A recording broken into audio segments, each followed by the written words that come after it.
एक टीचर होना बहुत बड़ी जिम्मेदारी होती है।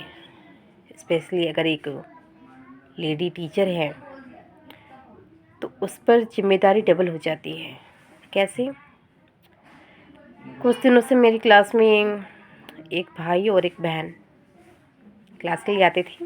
दोनों भाई बहनें सेम घर से आते थे। तो वो दो बहनें हैं और एक छोटा सा भाई है। उस भाई का भी मुंडन नहीं हुआ तो उसके लंबे बाल हैं। स्टार्टिंग में मुझे लगा तीनों बहनें हैं, लेकिन जब उसको बहनों से मुझे पता चला कि ये तो भाई है तो मुझे चीज़ें ज़्यादा क्लियर हुई।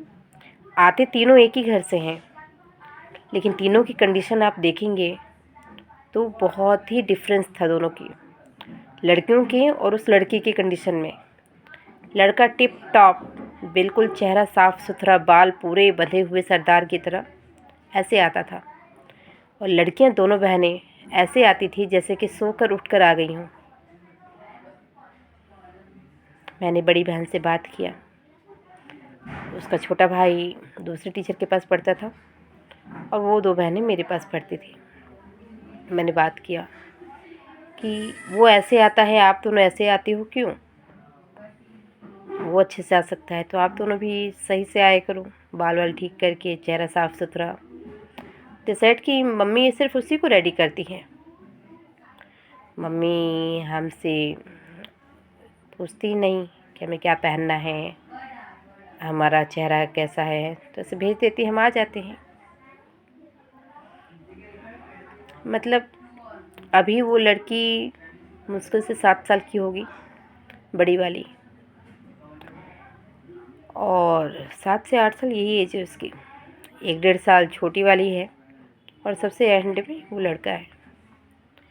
बताइए उस लड़की की मानसिकता क्या बनेगी जो अभी से ये सब भेदभाव वो महसूस कर रही है अपने घर में।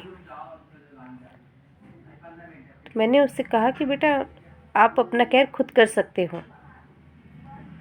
मैंने उसको समझाया कि दोनों एक दूसरे के बाल बना दिया करो, दोनों एक दूसरे की केयर कर लिया करो।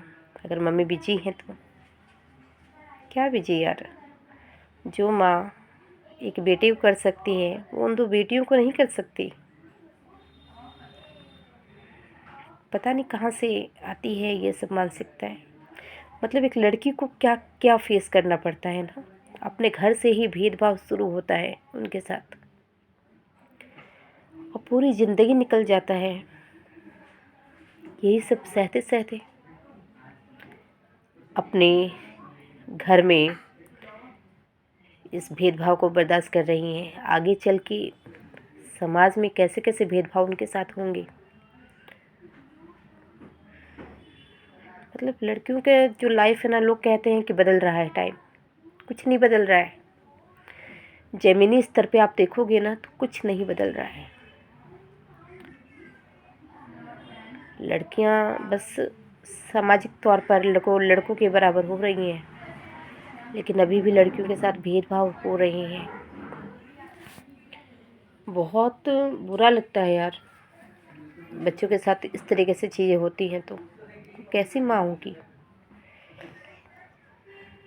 तो आपके आसपास कहीं कुछ दिखे ना, एज ए टीचर मैं हर लड़कियों के साथ बहुत फ्रैंकली बात करती हूँ। स्पेशली गर्ल्स ज़्यादा है मेरी क्लास में, सो और वो वेट भी करती है हर चीज़ पर।